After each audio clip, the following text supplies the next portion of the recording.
Nick Young just said recently that Kevin Garnett was better than Tim Duncan and that Kevin Garnett would have won as many championships as Tim Duncan had he played for the Spurs.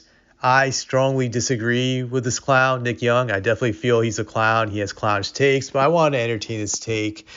So I never believed that Kevin Garnett was better than Tim Duncan. I've always believed that Tim Duncan was better than Kevin Garnett. Throughout their careers, there's always been that argument that they're the same player. And I think that's totally wrong. Well, I know that's totally wrong. Their styles of play, there were some similarities, but there were some differences. The best analogy I can give is that Tim Duncan to Kevin Garnett is Michael Jordan to Clyde Drexler.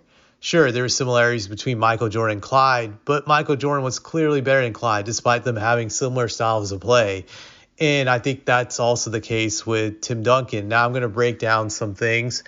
So let's look at their career statistics.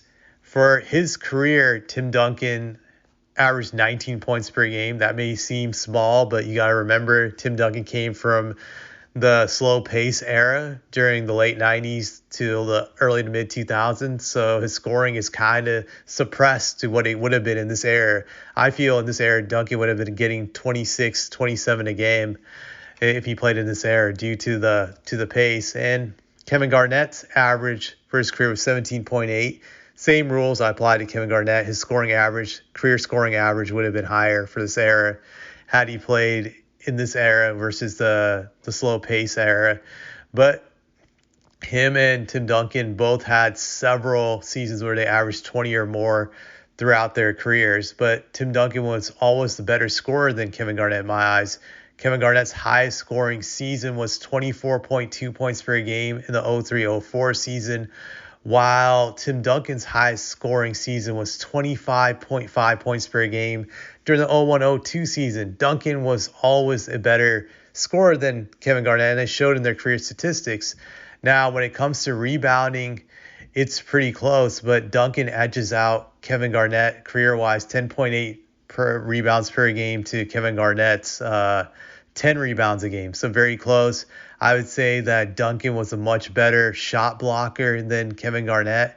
Kevin Garnett averaged 1.4 blocks per game, while Tim Duncan averaged 2.2 blocks per game. Now, Garnett was the better playmaker than Tim Duncan. He averaged 3.7 assists per game, while Tim Duncan averaged 3 assists per game. So he was better. I give Kevin Garnett that. His highest seasons with assists were greater than Tim Duncan's highest seasons with assists. And Kevin Garnett was better at getting steals than Tim Duncan. Tim Duncan averaged 0.7 steals per game, while Kevin Garnett averaged 1.3 steals. Now, if you look at the playoff numbers, I would say, well, before we go to playoff numbers, Kevin Garnett's career field goal percentage was about 49.7% per game. Tim Duncan's career field goal percentage was 50.6. So Duncan was the more efficient player offensively from the field. That also illustrates how Duncan was a better scorer than Kevin Garnett. Now let's look at their playoff numbers. So during the playoffs, both of them put up better numbers than their regular season numbers during the playoffs. But even during the playoffs, Duncan's playoff numbers were better. Duncan averaged 20.6 points per game during the playoffs, while Kevin Garnett averaged 18.2 points per game. Kevin Garnett's field goal percentage was 47%, so it did drop off during the playoffs, while Tim Duncan's percentage stayed. Actually, Tim Duncan had a higher percentage during the playoffs, I believe. No, it stayed pretty much the same when I look at it. It was 50.1%, so it stayed, it tapered off a little bit, but not. It was very minute, the tail off for the efficiency. So efficiency was about the same during the regular season for Tim Duncan that it was during the playoffs. But Tim Duncan's scoring increased during the playoffs. His rebounding increased during the playoffs. His rebounding was 11.4 per game. Garnett's rebounding per the playoffs was 10.7. So it shows you again how much better Tim Duncan was during the playoffs compared to Kevin Garnett. That his stats were just better. You can argue that it wasn't that much better, but they still were. He was a better player during the playoffs.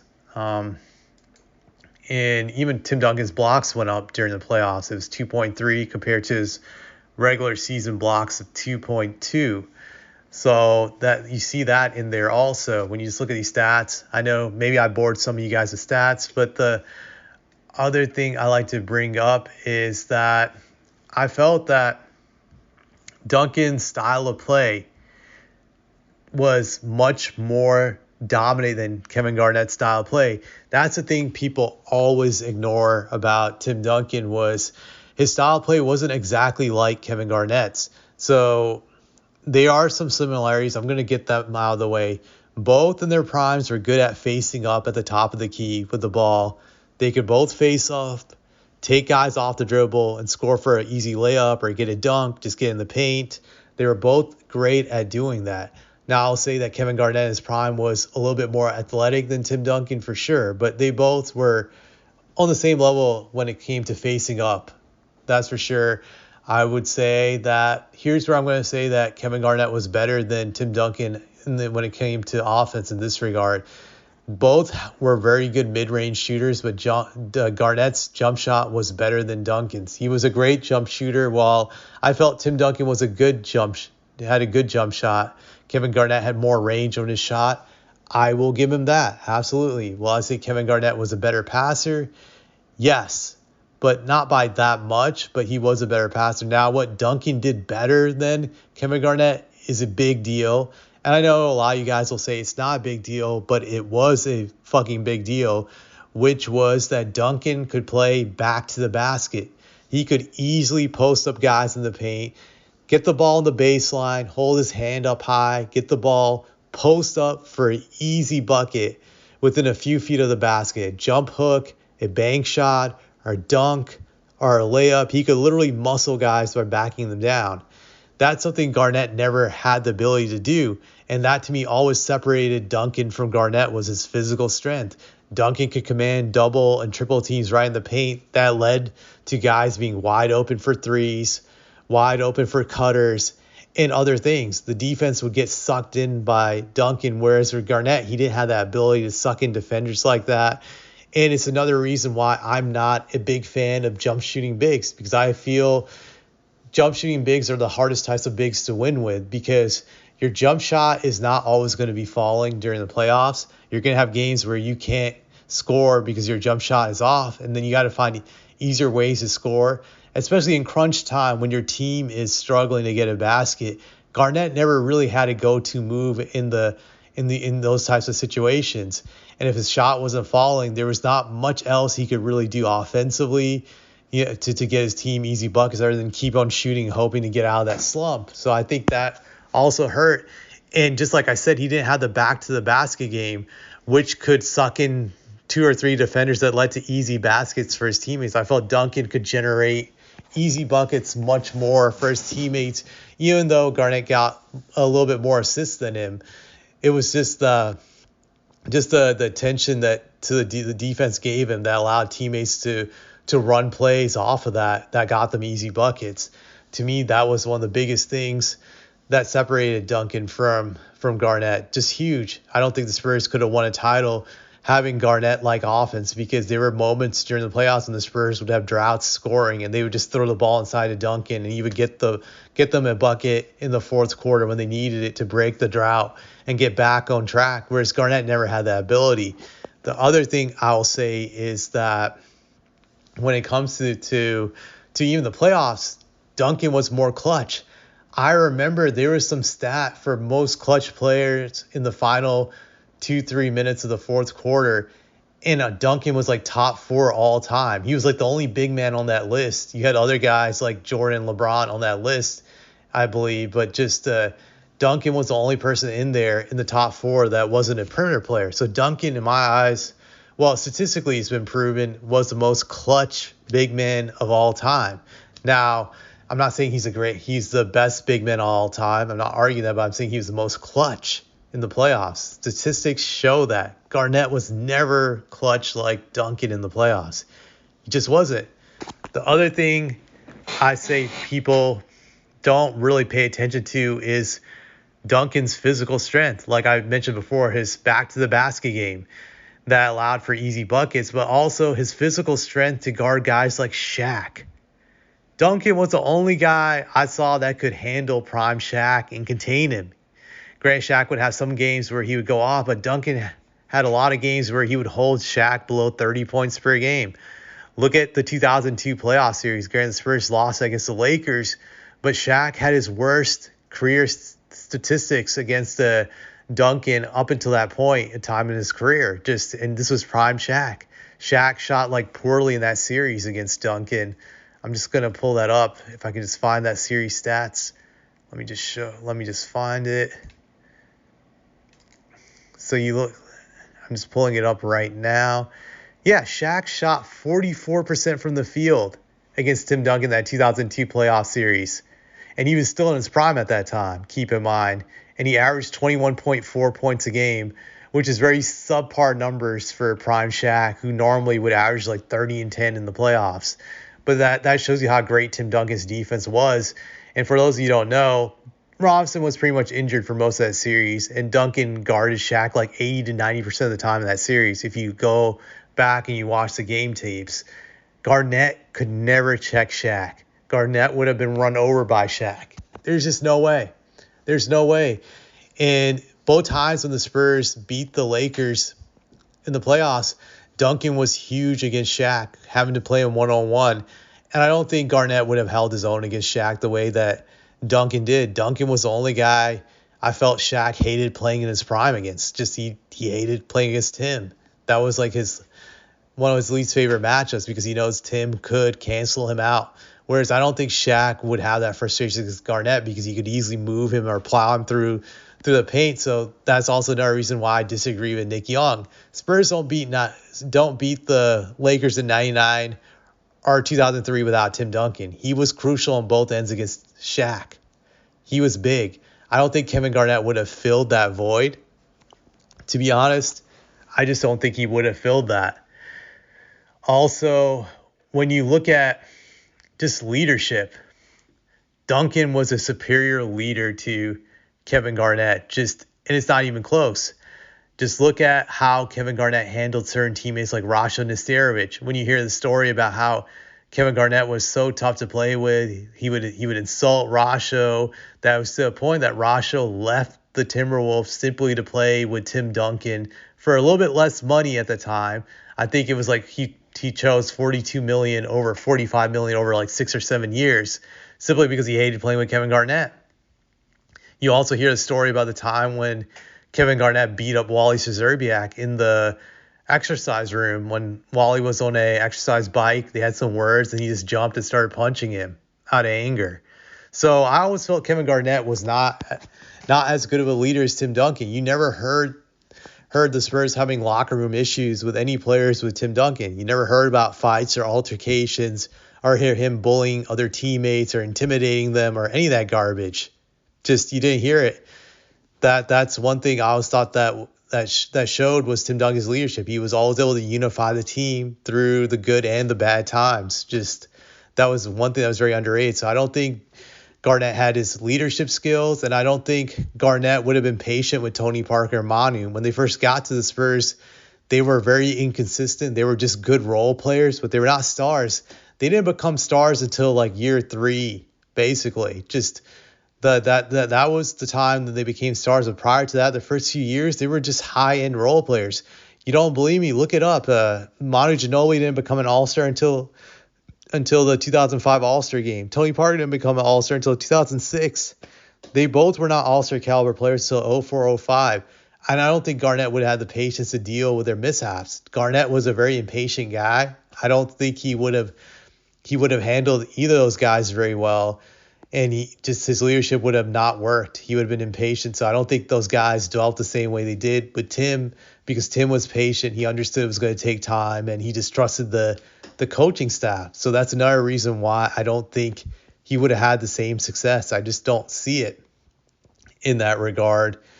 And as much as they hype up Kevin Garnett's defense, if you look at just the Timberwolves defensive rankings, I only did this for their prime years, to be fair to some degree, which I felt Garnett and Duncan's prime years were right at the same time, around just 2001 to 2004, around that time. and I'm also being very fair because I'm not including the seasons prior because Tim Duncan had a healthy David Robinson still playing at an all-star level until 2001. So I don't include anything prior to 2001. So we're only doing fall of 2001, 2004 stats on these teams. So you look at I'm just trying to bring up the stats for that. Let me just go back. It's going back for the Wolves. So look at the 2001, 2002 team statistics. The Spurs are number 3 in defense at the end of the 01-02 season. The Timberwolves are number 16th. So much for a guy people keep on hyping up as this great defender, better than Tim Duncan. You would think his team would have a better defensive rating. I know some people are going to say, like, well, they had David Robinson during the 01-02 season, but David was no longer all-star David. He was just a solid player during that season. He wasn't out of this world in minutes. So let's go to the next season where David is really past his prime and he's averaging only like 7 points per game. And you see the defensive ranking of the Spurs is, again, 3rd in the league. Look at the Timberwolves ranking. It is now number 18th in the league. Think about it. They were number 18th in the league during the 02-03 season, and the Spurs are ranked number 3. And Dave Ross is not elite anymore. He's not an elite defender anymore. He's like pretty much just a shell of himself, way past his prime. He didn't have that much of an impact during that season. So let's go to the next season and look at the defensive rankings. So the Timberwolves defensive rankings do improve actually during the 03-04 season, which was Kevin Garnett's MVP season. Their defensive rankings number 7th, while the Spurs defensive ranking is number 1, 03-04. This is the 03-04 season, the first year without David Robinson. This is with Rasho Nesterovic being the starting center, the same guy that Kevin Garnett scared out of Minnesota for resigning. Duncan is still leading the Spurs to a number 1 ranked defense. So that really stands out to me, that Duncan's team defense was better than Kevin Garnett's. Those are just a few years, but if you just go down the years, you just see it just shows up on the team statistics. So that to me was pretty amazing when you look at the stats in that regard, that Duncan's team defense was always ranked higher when you look at the prime years. And even if you go further, it's still better. Now you could bring up Boston, which I feel both of them are a little bit past their primes in that regard. So that's another thing I factor in. But just a summary of it, I just felt Duncan's overall play style was much better than Garnett when it comes to winning. It doesn't favor it, but people like just the fact that Garnett was more like a perimeter player trapped inside a big man's body, where I felt Duncan was more like a big man who had a great face-up game. So it's interesting how people always argue that, but to me, it's just no question. The back-to-the-basket game was far superior to Kevin Garnett, and you need that during the playoffs. Just look at Jokic. Just this guy is dominant because he could play back to the basket, and that just creates so many opportunities for his team. And then you just see with all their great bigs that won the past, just Elijah Wan, Shaq, and whatnot, and Garnett just never had that ability. To me, that's what separates Tim supremely from Garnett, and just Tim Duncan's strength. He could guard guys like Shaq, just Yao, Amari when he was in his prime. He was physically strong enough that he could wrestle with those guys. Kevin Garnett didn't have that ability really to guard guys who were that big, just that physical. So, I just feel those things are really what separates Duncan from Garnett. Just superior back to the basket game, superior leadership, superior defensively when it guarding big guys in the post. And I just give those advantages to Duncan, and just longevity was slightly better than Garnett's longevity, his style of play. And like I said, leadership was just better. But that's all I have to say.